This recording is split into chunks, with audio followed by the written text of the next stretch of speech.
Hey, my name is Daniel and welcome back to another Slay the Spire the board game video, and today we're doing a tier list and breakdown of the Ironclad cards. As always, the goal of this series is not to highlight quote-unquote the best or worst cards, but rather to share my thought process and analysis and some tips on when it might be best to pick or skip those cards. And without further ado, let's get straight into it. Alright, so here we are looking at the tier ranking board, and today we're going over the Ironclad Uncommon cards, the blue ones. And maybe just before we start, and let me quickly reiterate the way my whole kind of ranking system works, the way I approach them. Overall, I'm not ranking cards based on their relative or absolute power, but instead I rank based how likely I would pick or skip the card. For example, for the S tier, for me would be a card that I would absolutely happy to pick, no matter whether it's my very first reward or whether I'm already in Act 3, regardless of what build I'm playing. Card on the S tier is a very desirable card that I'm always happy to have, either in my hand or in my deck, and likewise something on the F tier, something I would very like to skip. Again, it doesn't mean it's a bad card per se, but I would say it might be either a little bit too niche or just sometimes too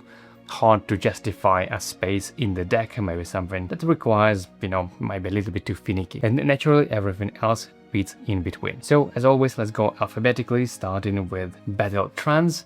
It's a skill for no energy, for 0 cost energy.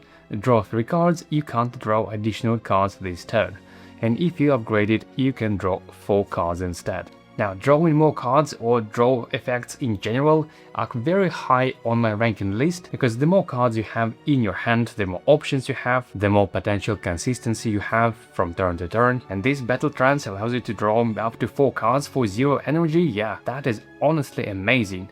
Even though it says that you can't draw additional cards this turn, I would say pretty often you don't even need to draw additional cards. I mean, 4 extra cards, that is already quite a lot of options to choose from. You very rarely have even enough energy to play that many cards. I would say maybe the only kind of slightly edge case when you actually absolutely don't want to play this card, or rather even have it in your deck, is when you're going for, fully exhaust corruption build. In that case, you actually do want to draw as many cards as you want, as you can, maybe even sometimes finish a battle in a couple of turns. So the amount of stuff you can do on a single turn if you have corruption and Dark Embrace, which we're going to talk about in a moment, is just absolutely ridiculous, and you definitely don't want to play Battle Trance in that scenario. But other than that, I'm pretty always happy to have this in my deck or in my hand. Yep, so Battle Trance, a very good card. I'm going to place this probably on the A tier.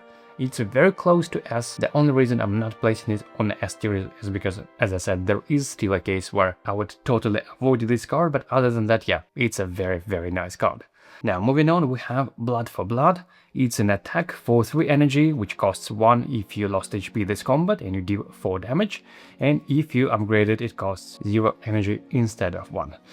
And, well, losing HP on Ironclad is quite easy, not obviously from taking damage when enemies attack you, but sometimes from your own cards. There are quite a lot of abilities that kind of self-harm, damage you in certain ways, but generally speaking, I'm trying to be quite mindful with those type of effects, even though obviously we can regenerate 1 health back at the end of combat thanks to our innate ability. This is not something I be playing that easily, and without that effect, if you have not lost HP this combat, this is just 3 energy. I think it's just unreasonable. For example, if you have this card on turn 1, this is pretty much a dead card in your hand. This is not something you would play for 3 energy. 4 damage is just, the value is not there for me. So I can imagine some cases where this can be quite nice, especially, if it goes for 0 energy on the upgraded side and you have something like Wrist Blade that slightly synergizes with that, but still, overall, this is not quite the card I would like to see in my rewards.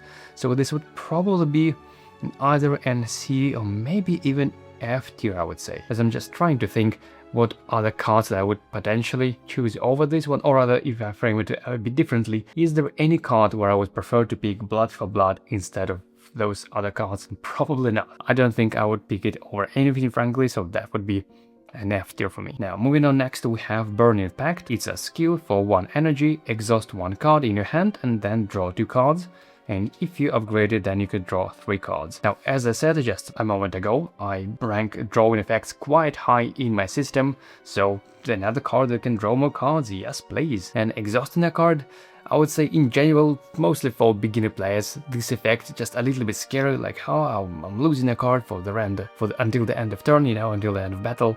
I won't be able to recover those cards, but I would say on Ironclad there are just so many synergies with exhausting cards, and there are different types of cards that do kind of similar thing. You exhaust a card, then do either some damage or gain some block, or in this case you draw cards. And out of all of them, I would say drawing cards is probably the best one. Besides, exhausting cards is very helpful against some status cards or curses, so overall there's a big thumbs up for me for this card. I've written Pact, just drawing more cards or exhausting. You can either exhaust some quote-unquote useless cards in your hand, for example some like basic strikes or curses or burns or kind of things of that sort. So overall I'm very happy to have this card whenever I see this. It would probably be maybe even S tier.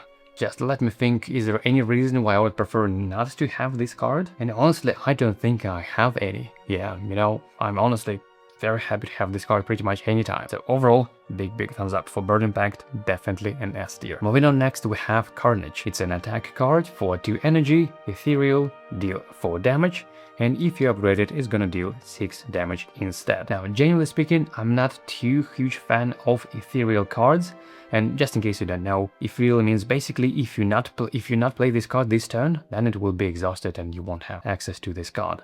And usually it must be really exceptionally well and very desired card in order to actually me wanted to play this as soon as I see this in my hand, but Carnage probably just don't fall under this category.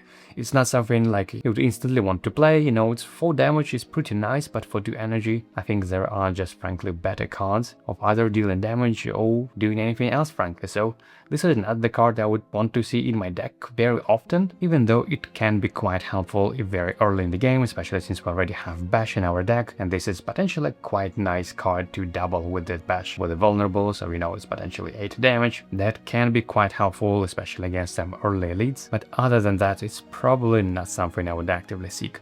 Would probably be an C tier for me. It's not as bad as F, but again not something a little bit below average, I would say would be B tier naturally. Moving on, next we have Clash.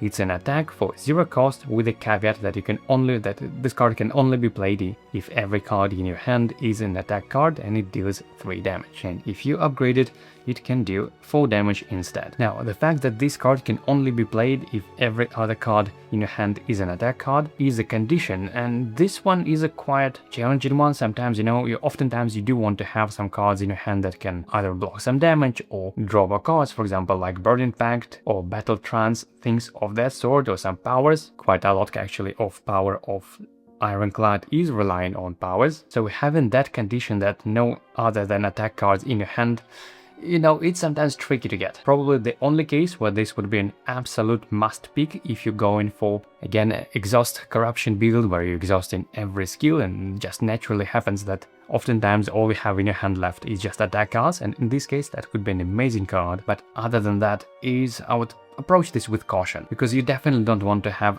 effectively a dead card in your hand. I mean, even if you do have a couple of blocks, maybe you can play them first and then you have this 0 cost card, which you can play as a follow-up, but it's still quite risky to have it unless you already have a ways of exhausting cards or just having consistently in your hand only attack cards. So this would probably be either an B or C tier for me. I mean, it's a good card in many exhaust builds, but other than that, yeah, I'll probably place this on the B tier because it's still quite good, and I do pick this fairly often whenever I go for exhaust build. It's just not something I would pick, like automatically. There is quite a lot of considerations before going for this card. Moving on, next we have Combust. It's a power for 1 energy, once per turn, deal 1 damage to any row, and if you upgrade it, it can deal 2 damage to any row. Now, 1 damage to any row is basically, we're talking about the power level of Whirlwind. It's the same thing, 1 energy, 1 damage to any row, and if you upgrade it to 2 damage, that's even better, frankly. Now, normally powers, they are quite delayed in its effects, you're losing some momentum whenever you put a power in play, and then usually on the only subsequent turns you gain some value out of this. But Combust is sort of an exception almost to this, because not only it costs only 1 energy, which is, fair enough, but also the timing of this effect is once per turn. That means you can actually play this effect even on the same turn that you put this power in play. And I quite like it, so you don't need to start at the start of next turn, you don't need to wait, you can put this power in play and immediately deal 1 damage to any row. So effectively you never lose a momentum, it's never that punishing to put this cover in play, and when you upgrade it, deal 2 damage to any row. That's actually a quite decent help against some minions or kind of multi-target situation. So overall, it's not like an automatic pick for me, but it's a quite nice card, especially early game, maybe Act 1, Act 2, this is a really decent card to have. So probably an A tier for me. It doesn't usually make just a, like a huge difference whether you have this card or not, but it's a nice consistent damage that can actually help you with some gremlins and whatnot. Now moving on, next we have Dark Embrace. It's a power for 2 energy. Whenever you exhaust a card, you draw 1 card. And if you upgrade it, it's gonna cost you 1 energy, so a little easier to play this. Now, exhausting cards, as I already mentioned, is something we do on Ironclad quite often. There is a lot of mechanics built into this class identity, and there is even the entire kind of build, just built around exhausting cards. A lot of synergies here. And out of all cards that do similar sort of things, I would say Dark Embrace is probably the most important one. It is in fact the enabler that enables you to go kind of semi-infinite with some of the things, because whenever you exhaust card, you then draw more cards, and then you exhaust that card and draw another one. Basically, as long as you have energy, as long as you have cards to exhaust, you can cycle through your entire deck. That is very, very, very possible. For this reason, I'm a big fan of Dark Embrace. Not only, again, it's one of those powers that you can gain the effect immediately, you don't need to wait until the start of turn, you can put this in play and start already exhausting cards and drawing more cards.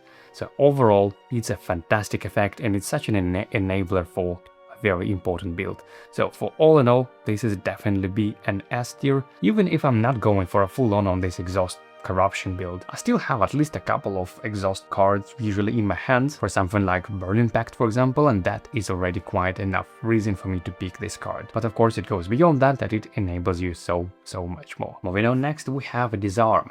It's a skill for 1 energy applied to weaken, and then it's exhaust, and on the upgraded side you can apply 3 weak tokens instead of 2. So the way I see those weak tokens and kind of their power level, if you will, is that 1 weak is effectively the same as either 1, 2 or 3 block, depending on what enemy's attack pattern. And so the fact that you can apply up to 3 of these weak tokens on the upgraded side, that means potentially it can save you, in the very best case scenario. Let's say if an enemy would deal multi-strike attack with 3 hits 3 times, then that would effectively save you from 9 damage. That is honestly a lot, but even without this, super best case scenario, that's still very, very useful card against something like Nemesis, the elite of Act 3, and just so many other multi-hit and enemies, elites and bosses and whatnot. I usually try to have some kind of effects of this sort, at least 1, maybe even 2 sometimes in my deck, depending on what build I'm going for. And probably the only exception where I would not pick this card if I would play with multiplayer, maybe with Silent, and we have already collectively in our party quite a lot of these weak effects. Maybe in that case I would not pick this card, but other than that, that is a fantastic card for staying alive, which sometimes Ironclad struggles with. So that would probably be, for solo, I would rank this as S tier honestly, but for group play that would probably be maybe A still. This is still a very good card, so can't complain. Disarm, A tier for me. Moving on, next we have Entrench. It's a skill for 1 energy, double your block after the maximum of 20, then exhaust, and if you upgrade it, you can no longer exhaust this card, it becomes a reusable card. So doubling your block is just, it's exactly what it is. You double the value that you already have. In the very, very worst case scenario, if you have just a single block and you play then Entrench, that's obviously just 1 block extra, so not that much, but as soon as you have, let's say, 2 or 3 blocks, then this already becomes, 1 energy, 2 or 3 extra block that you double from that, which is already quite decent value. But of course, because it scales, because it goes all the way up to 20, let's say if you somehow manage to build up to 10 block, you can double this with Entrench, so you don't really need this unless you go specifically for this kind of whole blocking shenanigans. But even, very kind of down to earth amounts of like having, even 4 or 5 block and then you play it with Entrench, this is the absolute life save against. I would say you actually almost need this card to have probably by the time you reach Act 3, because some of the elites, they do hit very hard for 8, 9-10 damage sometimes, and this card can absolutely be a way of kind of get out of jail card, if you will. You play, a couple of block cards, you get up to 4 or 5 fame, and then you follow it up with Entrench, and boom, you have 10. You're completely safe from this attack. But of course, it goes again beyond that, because it is effectively enables you one of the core Ironclad builds, which is, the whole build shenanigan which I explained in my Ironclad guide video. So overall, Entrench is an amazing card that I'm pretty always happy to have in my deck. Now moving on, next we have Evolve, which is another power for 1 energy. Whenever you draw any status cards, you draw 1 card. Now all of those status cards is something you will see quite often on all elites or bosses, but sometimes even on your own cards that you kind of debuffing yourself by adding some of those other days or whatnot. And with Evolve you effectively becomes almost immune to that effect, especially, well, but in particular when it comes to drawing cards. So you're not slowing down, you're not reducing your draws, but instead whenever you draw any of those cards, you still draw 1 extra card effective. And that is honestly such a useful card, especially when you upgrade it. I believe it costs 0 energy, yep, so it's very easy power to put in play. You're not losing a lot of momentum by that, because again, it costs so few energy, either 1 or even no energy at all. And so overall, it's not only very useful to have just a single discard alone, but it also enables you another sort of build variation, another archetype. You can go full on all of those status effects and can add in them to your deck intentionally, so you can then draw more cards and then do some other things. So overall, that's a very, very useful card to have. Pretty much always happy to have it. I'm not sure if there is any case where I would not pick it. Maybe if I'm there very late game, I see this as a reward, maybe just in front of the last boss. Maybe in that case I wouldn't consider, not picking it, skipping it at all. But frankly, even on the hard fight, on the, very end game, it still becomes quite useful. So yeah, that would be another S tier for me, which may or may not be quite popular opinion. Moving on, next we have Feel No Pain, which is yet another power for 1 energy. Whenever you exhaust a card, you gain 1 block, and on the upgraded side, it again costs 0 energy. Now, I really like those powers that cost 0 energy compared to some, very cost-heavy powers that cost 2 or 3 energy, so that is already a big thumbs up for that. Also, the timing of this effect is whenever you exhaust a card, again, so you don't need to wait for another turn, or it's not once per turn, you're not limited to that. As a matter of fact, it is whenever you exhaust a card. So if you have an effect that allows you to exhaust multiple cards at once, this effect will trigger that many number of times. And exhausting cards, again, is something we do quite often on Ironclad. Even if you're not building specifically around that, you usually still have, at least a couple of cards that can synergize well with this. And of course, again, not only that, but also it one of the enablers of the full exhaust build. It's not as important as Dark Embrace, but still quite close to that, I would say. So overall, this is a fantastic card if you're going full on the exhaust build, kind of corruption variation, and it's still very useful if you're not going full on that, even just as a single card, just for extra free block effectively whenever you exhaust a card. So yeah, this would be another S tier card for me, honestly. Moving on, next we have Fire Breathing. It's yet another power, 1 energy. Whenever you draw any of those status cards or a curse, you deal 2 damage to any row, and if you upgrade it, you can deal 3 damage to any row. So that is yet another synergy with drawing more cards, just like with Evolve that we talked to just a moment ago. And this is how you deal a lot of damage with this build if you're going full on into all of the status cards. But I would say this Fire Breathing only worth picking up if you already have Evolve, or if you already have maybe a couple of other cards in your hand that can do that. But without them, and without the Evolve specifically, I don't think I would pick Fire Breathing,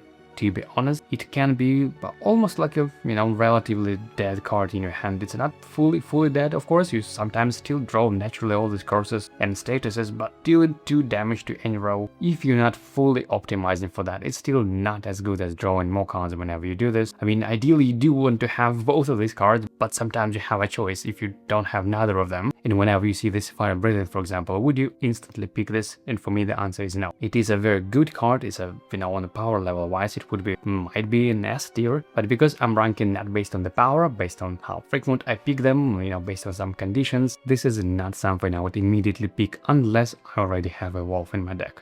So this would probably be either on B tier or on A tier. I mean, given its cost that, it's not as punishing to put this card in play, I'll still probably put this on the A tier. It's quite close to, it's really that good. It's just not as good as Evolve, or at least not something I would pick without. And of course, if you have managed to pick this card in Act 1 on the center fight, yeah, this is some of the most rewarding elite fights you can have. Very fun one for sure. Now, moving on, next we have Flame Barrier. It's a skill for 2 energy, which gives you 3 block and deal 1 damage to all enemies that intend to attack you for each hit in their next action. And if you upgrade it, you can have, I believe, 4 block. Yep. So either 2 or 3 block and potentially, a couple of damage here and there depending on how many enemies and what's their intention. And honestly, I have a little bit of mixed feelings about this card. Obviously, 3 block is amazing, and I would say quite rare to have such card on Ironclad, which sometimes can struggle a little bit with survivability unless you're going full on block shenanigans. But 2 energy is too expensive in my opinion for this type of effect. I think there are just better ways of gaining more block, or potentially the same amount of block, and dealing damage for that amount of energy. It's just not something I would too happily pick, honestly. Probably be another C tier for me. It's a little bit below the average, even though when you upgrade it you get 4 block. That's still nice, but sometimes you don't even need to, the second part of this card that you deal damage. Sometimes you only want to just block. For example, again, if you have, for example, like Nemesis, where every other turn it becomes immune to losing health, so you cannot damage that opponent in any way. So I would rather have some card that will just give me more block if I need to, without having this some kind of hybrid, which is a little weird in my opinion. Now, moving on, next we have a skill for 1 energy. It's ethereal, 2 block to any player, or if you upgrade it, you can have 3 block to any player from this ghostly armor. Now, 1 energy, 2 block.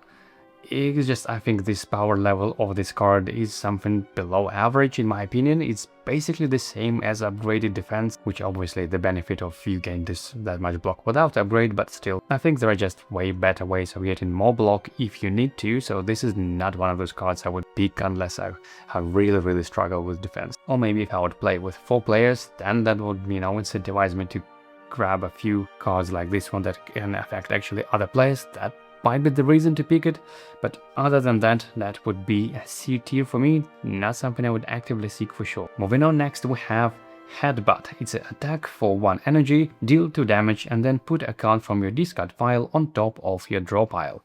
And if you upgrade it, you can deal 3 damage instead. Now, the fact that this card can even deal some damage is honestly amazing, because this effect alone honestly would be totally worth it of just a card of its own. Being able to put a card from your discard pile on top of your draw pile is almost as good as having, attack potion or a skill potion, depending on what card from your discard pile you put in back, because there are so many draw cards, draw effects. You can effectively play a card, whatever that might be, something like a Body Slam or Heavy Blade, all of those, heavy hitter cards. You play them, they go to the discard pile, then you follow up with Headbutt, which means you deal some damage, then you put this card from discard pile on top of your draw pile, then you follow it up with any card that can draw cards, for example like Battle Trance or whatnot, and then you effectively can play that card again, which is honestly such an amazing combo when you actually able to pull it off. And there are so many implications of, some crazy shenanigans you can do with doubling your block twice, with Entrench, or doubling your strength buffs twice. There are just so many cool things you can do, and so I'm a really huge fan of this card. I'm always happy to have it. Pretty much I don't see any reason why not to pick it, so Headbutt definitely be an S tier for me. Moving on, next we have Inflame.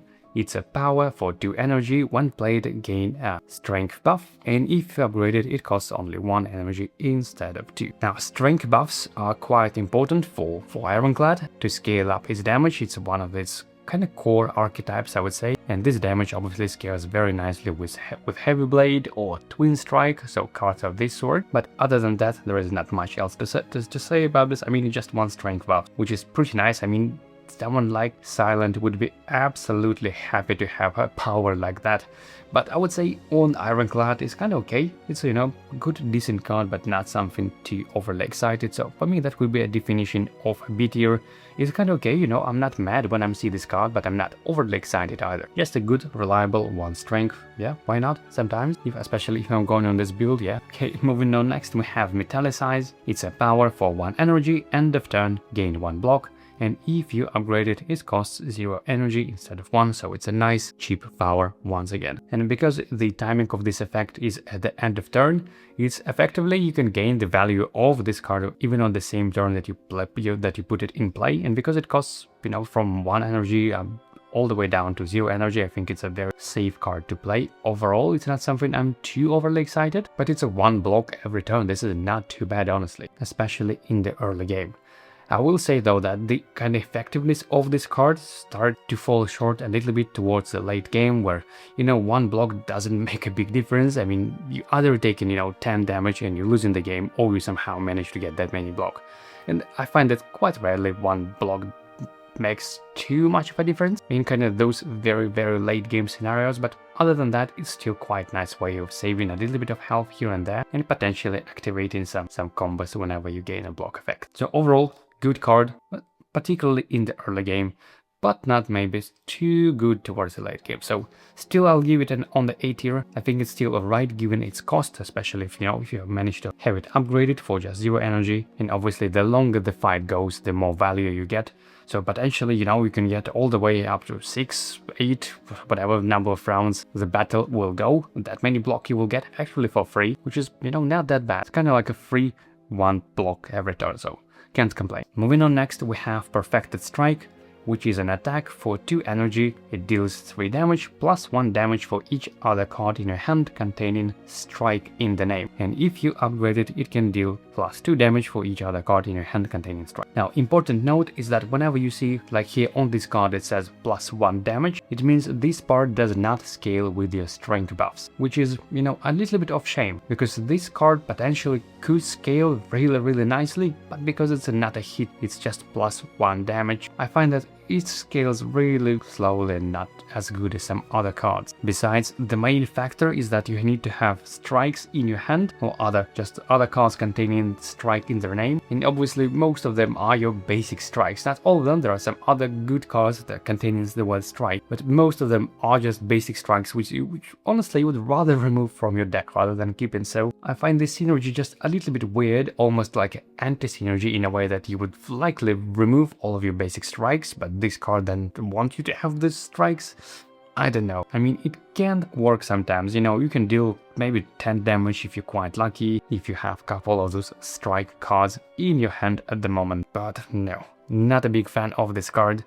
This could be either a C tier or maybe even all the way down to F, and I think that would be more like it. As I said, I'm just not too big of a fan of this card. Now, moving on, next we have Power Through, which is a skill for 1 energy, 3 block to any player and then daze yourself, and if you upgrade it, you're gonna have 4 block. Now we're talking about some value for 1 energy, 3 block. Yeah, that is honestly amazing. That is as good as having upgraded ghostly armor, or as good as having, you know, 3 basic blocks, 3 basic defense cards. Obviously there is some cost associated with this card, not only its energy, but the fact that you apply this status effect to your deck, which basically reduced your draw for the next turn, unless of course you have this amazing evolve card. But I would say this is still quite manageable. Sometimes you just don't need a lot of cards for the next turn, sometimes you just need some block, and this card is honestly amazing for that. So even though it is technically speaking debuffing you, I don't see this as a big deal. It's definitely not a deal breaker to me, and this is just a very good, reliable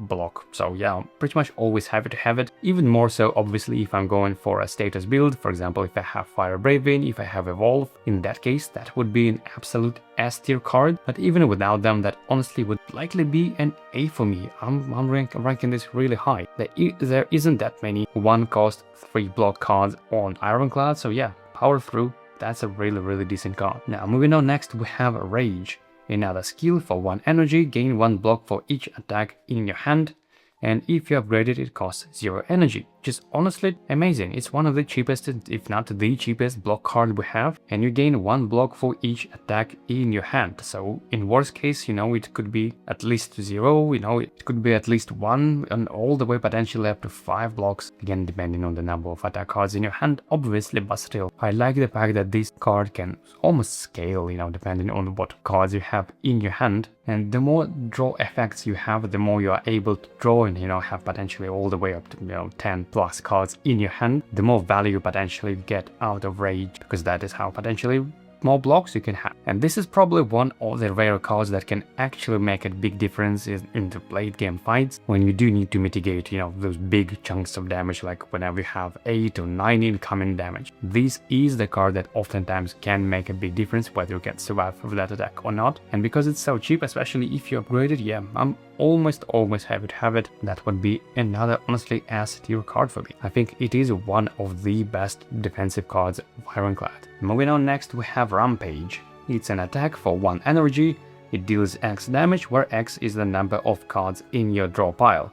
And if you upgrade it before that, you first can exhaust a card in your hand. So as we already established, there are quite a lot of cards in the Ironclad deck that can synergize with exhaust effects, so naturally you will have a couple of cards that exhaust, and in that case this Rampage can deal, just a couple of damage, which isn't too much. But there are a couple of builds, and specifically if you go again full on onto this exhausting mechanics, if you go in for Dark Embrace, if you go for Corruptions or all of those shenanigans, then this is absolutely the card you want to have. If you have, potentially 20 plus cards exhausted and then you deal that much damage, and then of course you multiply it times 2, so that is potentially one of the hard-hitting cards in Ironclad arsenal, and an amazing card power level wise. But again, because I'm not ranking based on power, I'm ranking based on how often I pick the cards. And I would say unless I have a couple of ways that I know I can reliably exhaust cards and maybe have, 3, at least 5 exhausted cards, then I wouldn't pick Rampage too often. So that would likely be in B tier or maybe potentially even C tier, even though, as I said, it is an absolutely the card you want to have in your exhaust build. But do I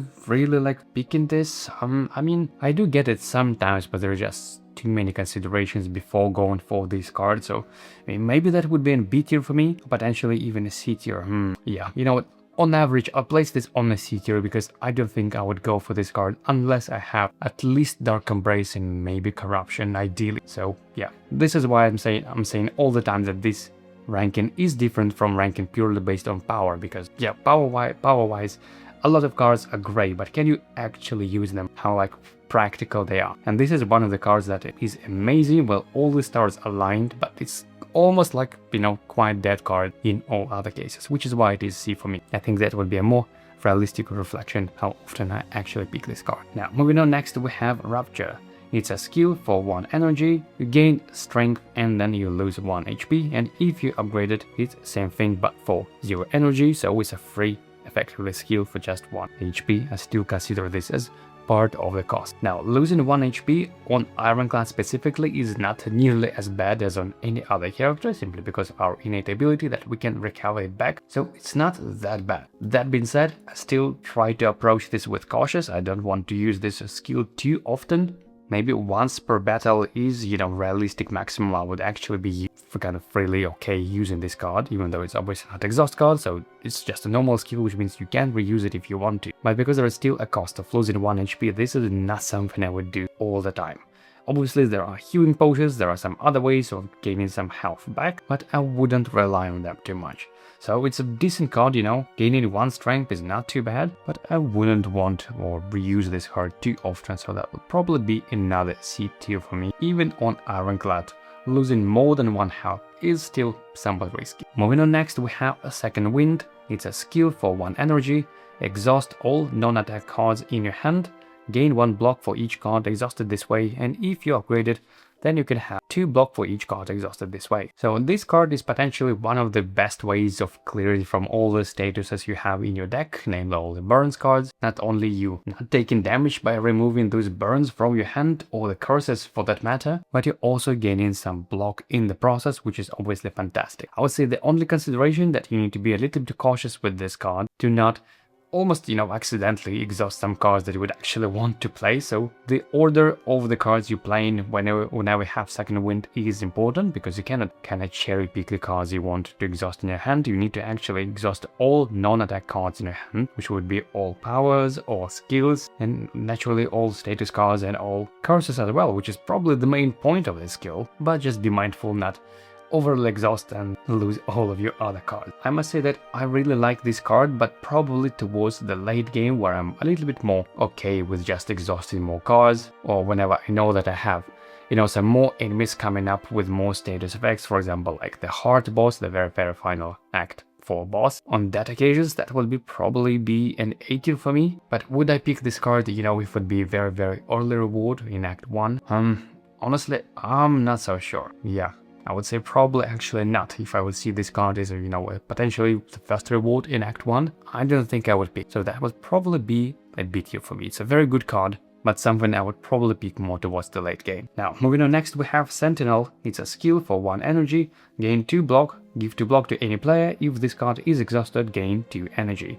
And if you upgrade it, you gain 3 energy instead, and also 3 block. And so the way you exhaust this card is exactly by using cards like Second Wind or other effects that allow you to exhaust cards on your will. At your will, you can choose a card to exhaust, and Sentinel is a perfect synergy with that. Unfortunately though, we don't have any way of exhausting cards just naturally in our starting deck, so unless you already have at least one, ideally maybe even a couple of cards that can exhaust other cards, then I would say picking this Sentinel is somewhat risky because its basic effect, without the if this card is exhausted, gain energy, without it, it's just 2 block to any player. That is as good or as bad as just upgraded defense card, which isn't that great. So I quite like this Sentinel if you have a couple of exhausting cards already in play in your deck, but without them I would probably very likely to skip this card, probably be on C tier for me. Yeah, I would say this would be quite realistic. Now, moving on, next we have Sever Soul. It's attack for 2 energy, deal 3 damage, exhaust 1 card in your hand. So this is exactly what I'm talking about. And if you upgrade it,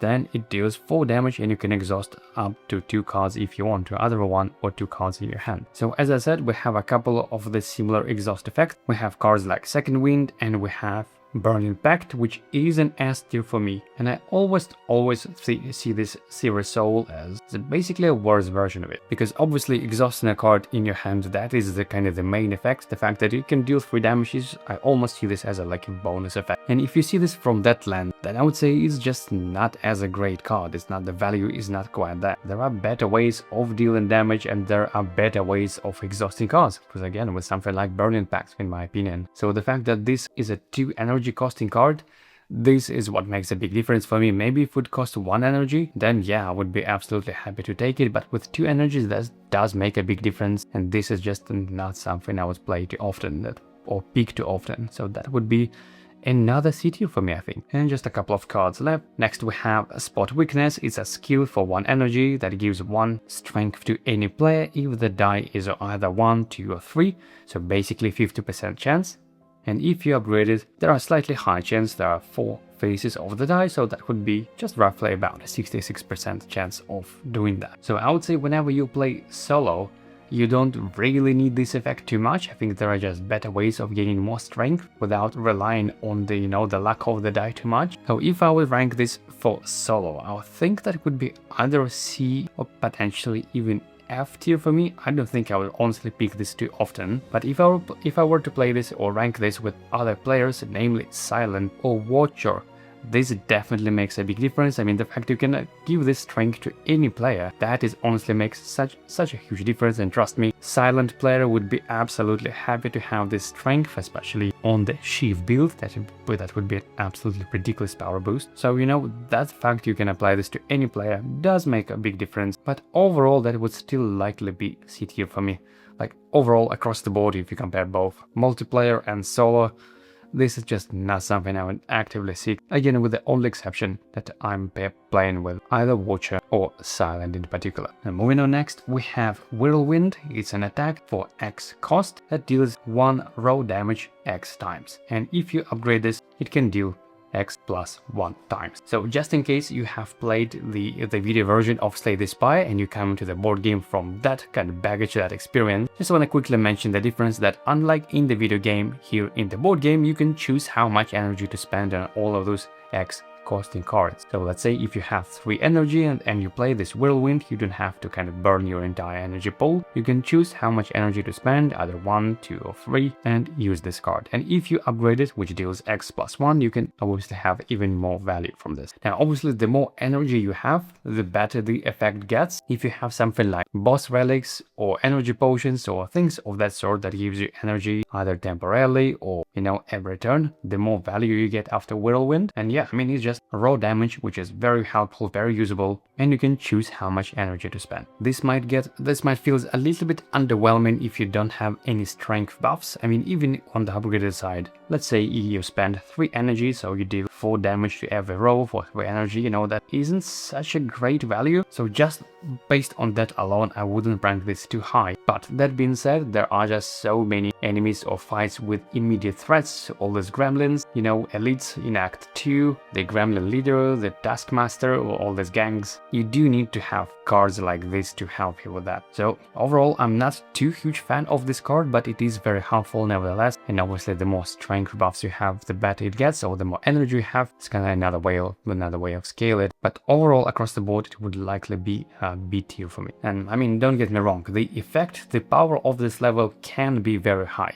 If you have a lot of strength, if you have enough time and cards to actually build this up, and if you have a lot of energy, with all the extra relics and stuff, you can totally clean up your entire row with just this card alone. So again, power level wise, it can be amazing. But because I'm ranking not based on power, but because based on how often I pick this, I think, yeah, there could be other cards which I would prefer over Whirlwind. Frankly, even the common card Cleave, oftentimes I would prefer that over Whirlwind, especially if I'm very early in the game. So that is something to keep in mind. This is why Whirlwind is just a good average B tier for me, which is, yep, quite often I pick this, even though there are cases where I would not pick this span equally. So B tier is a sort of middle ground for me. And at last but not least, we have Shockwave, which is a skill for 2 energy. It's a raw, vulnerable, and weakness, and then you exhaust it, and if you upgrade it, then you can have 2 weakness instead of 1. Now, area weakness and especially area vulnerable, that is a lot of value out of this card. You know, given the fact that you can then deal double damage to every enemy in that row, potentially all the way after boss, that is just an absolutely ridiculous just value how much you can get from this card, how much damage you can deal extra with thanks to this card, and how potentially damage it can save you from blocking, especially if enemies deal some multi-strike moves. Obviously, the main caveat of this card is its cost. I mean, 2 energy, it is fairly costly, so it usually works best towards the mid and late game, where hopefully by that time you have at least 1 energy, boss energy relic that can help you to play this a little safer. So if you see this as a very early reward in the Act 1, this can be slightly awkward to play this card sometimes, so that is just one consideration.